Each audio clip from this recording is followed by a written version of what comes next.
Assalamualaikum warahmatullahi wabarakatuh. Bismillahirrahmanirrahim. Ashhadu an la ilaha illallah wa ashhadu anna Muhammadur Rasulullah. Allahumma salli ala sayyidina Muhammad wa ala ali sayyidina Muhammad. Rabbi shrah li sadri wa yassir li amri wahlul 'uqdatam min lisani yafqahu qawli. Amin. Bismillahirrahmanirrahim. Kali ini kami mengkaji kelanjutan dari episode yang tadi pagi. Untuk mengenal Allah itu harus mengenal sifat-sifatnya Allah. Man arafa nafsahu faqad arafa rabbahu. Barang siapa yang kenal dengan siapa hakikat sifat diri manusianya, maka ia akan mengenal Tuhannya. Jadi kali ini kita kaji sifatnya Allah dan sifatnya manusia. Bismillahirrahmanirrahim. Sifat wajib Allah yang pertama adalah sifat wujud. Wajib bagi Allah itu wujud. Untuk mengenal sifat wujudnya Allah, maka harus bersama dengan Bismillahirrahmanirrahim. Allahu la ilaha illa huwal hayyul qayyum. Allah, tiada Tuhan yang berhak disembah. Dialah hidup yang kekal lagi terus menerus mencukupi seluruh ciptaannya. Tanpa hidup kita tak akan pernah mengenal wujud. Dengan hiduplah maka terwujudlah segala sesuatu. Dengan hidup maka terwujudlah apa-apa dan siapa-siapa. Jadi bukti nyatanya wujudnya Allah itu adalah wujudnya diri manusia kita. Wujud nyatanya Allah itu adalah buktinya terciptanya badan-badan manusia kita. Bukti nyata wujudnya Allah adalah diri manusia. Jadi al-insanu sirri. Manusia itu adalah sebuah rahasia. Wa ana sirruhu. Dan akulah rahasia di balik manusia itu. Allah berfirman demikian. Jadi kenyataan wujudnya Allah ini adalah wujud nyatanya hidup. Inilah bukti bahwa Allah itu wujud. Jadi adanya wujudnya badan-badan kita ini karena adanya wujud nyatanya hidup. Tanpa hidup maka tak akan terwujudlah cikal bakal badan yang dari tanah ini. Jadi Allah mewujudkan. Jadi hiduplah yang mewujudkan, yang memproses, yang menjaga, yang membimbing, yang mencukupi, yang mengasih sayangi. cikal bakal badan yang dari tanah ini dihidupi dengan hidupnya Allah. Diperjalankanlah cikal bakal badan yang dari tanah ini menjadi tumbuhan, menjadi hasil dari tumbuhan, yakni buah-buahan, sayuran dan padi, diproses kembali, diisrokkan kembali, dimakan kedua orang tua kita, sehingga diproses, dipilah lagi saripatinya menjadi sel sperma dan sel telur. Kemudian diperjalankan lagi menjadi gumpalan darah.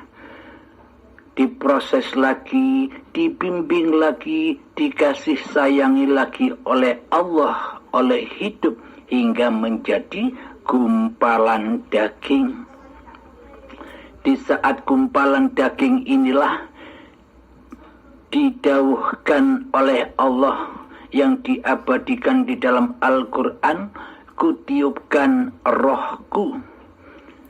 Jadi yang dimaksud kutiupkan rohku ini adalah agar kita bisa mengingat-ingat lagi bahwa cikal bakal badan ini yang dari tanah, tanpa ruhullah, tanpa hayatullah, tak akan terproses dari tanah hingga menjadi gumpalan daging. Jadi pada intinya Allah memberitahu, mengabarkan kepada seluruh manusia bahwa roh itu sudah berhubungan dengan cikal bakal badan, yakni sejak dari tanah sampai menjadi gumpalan daging sudah bersama-sama. Jadi bila roh itu hanya ditiupkan, dihidupkan sejak saat gumpalan daging saja, terus mulai dari tanah sampai menjadi gumpalan darah, itu hidupnya siapa? Itu hayatnya siapa? Itu rohnya siapa? Kalau bukan ruhullah. Jadi kita dikabari oleh Allah bahwa sejak dari tanah hingga sampai menjadi gumpalan daging, Allah tetap menghidupi cikal bakal badan manusia ini. Allah mewujudkan, hidup membuktikan bahwa hidup, bahwa Allah itu wujud, Allah itu ada. Ketika setelah menjadi gumpalan daging, terproseslah menjadi janin yang sempurna. Kemudian setelah itu lahirlah manusia ke bumi ini. Kullu mauludin yuladu alal fitrah. Seluruh bayi yang terlahir ke dunia ini seluruhnya dalam keadaan suci, bersih, fitrah. Kenapa bayi kok disebut fitrah, suci? Karena saat bayi kita manusia belum ada. Jadi manusia masih di dalam sifat Adamnya, yakni tiada. Lawan kata dari sifat wajibnya Allah yang wujud adalah Adam. Muhal bila Allah tidak ada. Jadi yang tidak ada itu, jadi yang gaib itu bukan Allah. Jadi hakikatnya, jadi sebenarnya yang tidak ada. Jadi sebenarnya yang gaib itu adalah manusianya. Jika Allahnya wujud, pasti manusianya tak ada. Di dalam hati kita, Jadi kenapakah waktu bayi itu disebut dengan suci? Karena saat bayi, diri manusia kita, pengakuan diri manusia kita belum ada. Bayi belum teraku-akui oleh manusianya. Menurut syariatnya bayi terlahirnya saat terlahir, manusia terlahir saat bayi menurut syariatnya. Akan tetapi pada hakikatnya ketika kita masih bayi, kita belum ada. Kita masih Adam, kita masih di dalam surga. Surga ketiadaan, surga kegoiban. Yakni bayi masih dilindungi oleh Yang Maha Suci, bahwa hidup dan badan ini masih suci, yakni zahir batinnya Allah sendiri. Jadi hidupnya Allah yang Maha Suci, batinnya badan ini milik Allah yang suci, yakni badan ciptaan Allah, badan yang diwujudkan oleh Allah. Jadi badan-badan inilah kenyataan wujudnya Allah. Allah laisa kamislihi syai'un. Allah tidak seperti sesuatu. Jadi hidup itu tidak seperti sesuatu, tidak seperti apa-apa. Coba kita hayati. Bila kita selama ini ngaku-ngaku bahwa hidup inilah hidup manusia kita, silahkan cari tahu bagaimana wajah hidup kita yang kita akui selama ini. Bagaimana rupa hidup kita yang kita akui selama ini. Bagaimana bentuk hidup kita yang selama ini kita akui sebagai hidup kita. Kita kan tidak tahu. Yang kita tahu ada hidup, dan kita ngaku-ngaku bahwa hidup ini hidup manusia kita. Padahal kita tidak tahu dengan siapa hidup ini. Bagaimana wajah dan rupa hidup yang kita akui selama ini, kita tidak tahu apa-apa. Kita hanya sebatas sebagai pengaku saja.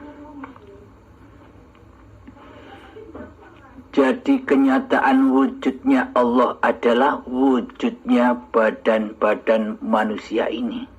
Ketika badan sudah terwujud, maka wujudlah segala panca indera, fungsi panca indera yang ada di dalam badan, sehingga bisa mewujudkan segala sesuatu, sehingga bisa mewujudkan apa-apa dan siapa-siapa. Jadi adanya wujud segala sesuatu yang kita pandang. Jadi tanda wujudnya segala. Low battery, please charge. Itulah tanda bukti bahwa Allah lebih wujud dari segala sesuatu. Jika tanpa Allah, jika tanpa hidup, apakah badan kita bisa terwujud? Apakah segala sesuatu, apa-apa dan siapa-siapa juga akan terwujud? Jadi kewujudan segala sesuatu yang kita pandang, kewujudan segala apa-apa dan siapa-siapa yang kita pandang hanyalah bersandar kepada yang wujud, yakni hayatullah. Coba hayati, coba tafakuri, tanpa wujudnya Allah, apakah kita bisa mewujudkan segala sesuatu? Bila Low battery. Please charge. tanpa Allah, apakah kita tahu segala apa-apa dan segala siapa-siapa? Jadi kewujudan segala sesuatu dan kewujudan segala apa-apa dan siapa-siapa itu bersandar karena ada wujudnya Allah, karena ada wujudnya hidup. Bila kita tak terlahir ke dunia ini, maka kita tidak tahu apa-apa dan kita tidak tahu siapa-siapa. Karena hakikat sejati manusia ini hanyalah sesebutan saja. Siapa yang menyebutkan bahwa badan ini adalah manusia? Ya Allah sendiri yang menyebutkan. Tanpa Low battery. Please charge. apakah ada penyebutan tentang manusia? Ya ayyuhan nas. Jadi Allah lah pencipta sesebutan bahwa badan ini namanya manusia. Jadi lebih wujud mana antara manusia dan pencipta manusia? Selama ini kan kita mengira bahwa diri manusia kitalah yang lebih wujud, yang lebih ada daripada Allah pencipta diri kita di hati kita selama ini. Ya tidak.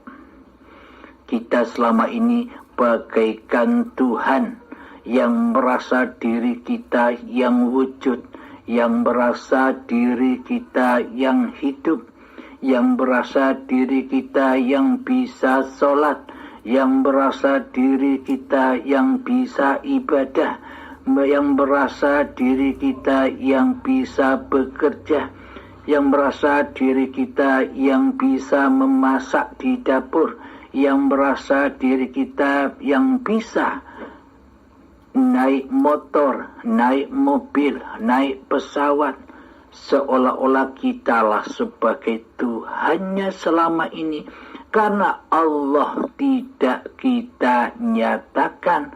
Yang kita nyatakan kewujudannya di hati kita adalah wujud diri manusia kita sendiri di hati kita. Seolah-olah Allah itu bersifat seperti sifatnya makhluk. Allah tidak ada, Allah gaib, kan sama dengan sifat muhalnya Allah. Tidak mungkin Allah itu tidak ada, tidak mungkin Allah itu gaib, Allah itu wujud. Kenyataan kewujudan Allah adalah terciptanya diri manusia kita. Inilah kenyataan wujudnya Allah. Akan tetapi selama ini kita ingkar di dalam hati kita akan kewujudan Allah, akan kehidupan Allah. Karena selama ini kewujudan dan kehidupan sudah kita akui sebagai wujud dan hidup diri manusia kita. Jadi sudah lamanya kita menjadi Tuhan daripada menjadi makhluk. Allah kita sangka selama ini bersifat seperti makhluk, dan kita menyangka diri kitalah yang bersifat seperti sifatnya Allah. Bila Allah wujud di hati kita, maka Dia adalah diri manusia kita Dan sebaliknya, bila diri manusia kita yang wujud di hati kita, maka Allah adam, Allah tiada, Allah gaib bagi kita. Memang benarlah Allah maha nyata dan Allah maha gaib. Allah maha nyata bagi siapa? Bagi orang-orang yang sudah beriman kepada Allah. Nyatalah Allah, gaiblah diri manusianya. Lalu bagi siapa Allah itu maha gaib? Allah maha gaib bagi manusia yang belum mengenal Tuhannya. Allah maha gaib bagi manusia yang belum bertuhan. Allah maha gaib bagi manusia yang belum memeluk agama Islam indallah. Maka dari itu, sebelum kita menjadi mu'allaf di sisi Allah, sebelum kita bisa melaksanakan rukun Islam, yakni yang pertama adalah syahadat, kita harus mengenali dulu siapa Allah dan sifat-sifatnya. Alhamdulillahirabbil alamin. Inilah sifat wujudnya Allah. Jadi sebagai bukti bahwa Allah itu wujud adalah wujudnya diri manusiamu dan wujudnya alam semesta ini. Karena tanpa Allah, karena tanpa hidup, diri kita tak ada. Dan alam semesta ini pun juga tak ada.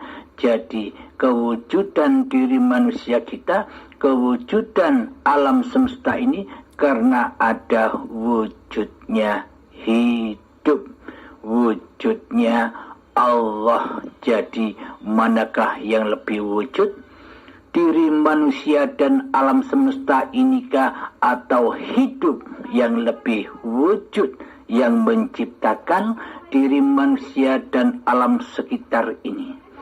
Jadi jadi Allah lah yang lebih wujud daripada manusia. Tanamkan di hati kita. Semoga saya dan kita semua selalu dibimbing oleh Allah Subhanahu wa ta'ala. Alhamdulillahirabbil alamin. Akhirul kalam. Assalamualaikum warahmatullahi wabarakatuh.